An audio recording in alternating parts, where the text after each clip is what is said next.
Good morning. It's the 12th, the 12th of September. And this Sunday our Gospel readings turn in St. Mark's Gospel to let's check the chapter number, to chapter 8, beginning to read from verse 27. It starts off with that amazing passage where Jesus asks the disciples who they think he is, and then moves on to Jesus beginning to talk about his death, the interchange with Peter where he says, "Get behind me, Satan," and he goes on to talk about turning his face to Jerusalem and calling us in our own way to take up our cross and follow him. This week I've watched a number of documentaries about what we call 9/11 using the American numbering, and they've all been profoundly moving.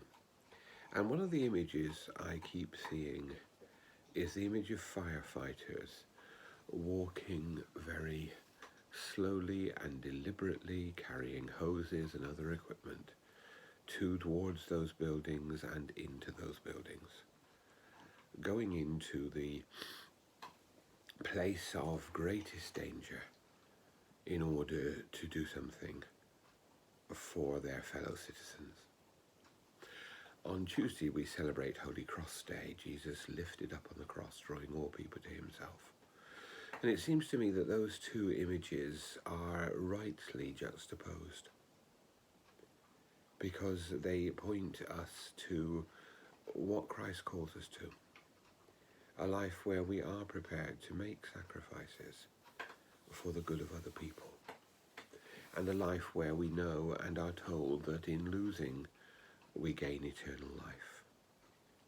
The first certified victim of the 9/11 disaster was a Franciscan priest, Father Michael Judge. He was also a chaplain to the New York Fire Service, and he, like many of his colleagues, went straight to that building and he began to minister, and then he was killed.